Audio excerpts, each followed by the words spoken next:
गुर्दे की दर्द गैस की वजह से, तज़ाबियत की वजह से, भूख की कमी की वजह से, ज़्यादातर पेट में दर्द हो, उस वजह से भी गुर्दे में दर्द होना शुरू हो जाता है। यानी कि गुर्दे की दर्द किसी भी वजह से हो, अगर पथरी के बगैर है तो उसके लिए ये नुस्खा गुर्दे के अंदर अगर इन्फेक्शन हो रहा हो तो फिर भी ये कवर कर लेता है। पथरी की वजह से अगर इन्फेक्शन हो फिर भी ये कवर कर लेता है। गुर्दे की जो दर्द है ना, गैस वगैरह की वजह से, कब्ज़ की वजह से, उसको ये बिल्कुल ख़त्म कर देता है। अस्सलामु अलैकुम वरहमतुल्लाहि वबरकातुहू वस्सलातु वस्सलामु अला रसूलिल्लाह अम्मा बाद फ़अऊज़ु बिल्लाहि मिनश शैतानिर रजीम बिस्मिल्लाहिर रहमानिर रहीम। जी नाज़रीन, आपकी खिदमत में हम आज एक नए नुस्खे के साथ हाज़िर हुए हैं।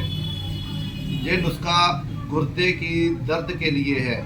गुर्दे की दर्द गैस की वजह से, तज़ाबियत की वजह से, भूख की कमी की वजह से, ज़्यादातर पेट में दर्द हो, उस वजह से भी गुर्दे में दर्द होना शुरू हो जाता है। यानी कि गुर्दे की दर्द किसी भी वजह से हो, अगर पथरी के बगैर है तो उसके लिए ये नुस्खा बहुत अहम है। ये नुस्खा इसको ग्राइंड करके इस्तेमाल कर सकते हैं। गुर्दे के अंदर अगर इन्फेक्शन हो रहा हो, अगर कम थोड़ा बहुत अगर इन्फेक्शन हो फिर भी ये कवर कर लेता है।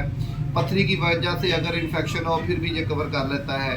लेकिन अगर पथरी हो, पथरी तो नहीं ये निकालता, लेकिन गुर्दे की जो दर्द है ना, गैस वगैरह की वजह से, कब्ज़ की वजह से, उसको ये बिल्कुल ख़त्म कर देता है।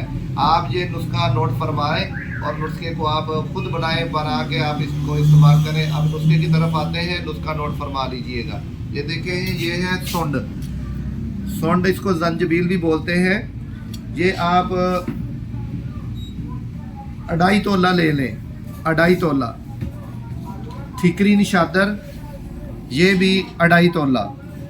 रेमत खताई, ये भी 2.5 तोला। इसके बाद आ जाए सना मक्की। सना मक्की, इसके अंदर एक डंडी होती है, वो इसके अंदर नहीं होनी चाहिए। उसके बगैर ये बिल्कुल पत्ते होने चाहिए, बिल्कुल साफ पत्ते। ये पत्तों के डंडी के बगैर हो और इसके अंदर ज़रा सफाई वगैरह भी कर लें। ये इसके अंदर छोटे छोटे ना पत्थर होते हैं, वो भी आपने निकाल लेना, वो पत्थर नुकसान करेंगे। ये आप ले लें 5 तोला। ये आ जाए इसके बाद काली मिर्च, स्याह मिर्च, ये 1 तोला। इन सब चीज़ों का सफ़ूफ बनाएं। इन सब चीज़ों का सफ़ूफ बना के सुबह शाम खाना खाने के बाद आधा आधा चम्मच आप पानी के साथ इसको इस्तेमाल करें। इंशाअल्लाह अल्लाह ताला इसका बहुत ज़्यादा फ़ायदा देगा। आप इसको बनाएं, इस्तेमाल करें और आगे शेयर भी करें। इंशाअल्लाह अल्लाह ताला आपको भी अजर देगा। अल्लाह हाफिज़। तब तक के लिए अगली वीडियो की इजाज़त दीजिएगा। अल्लाह हाफिज़।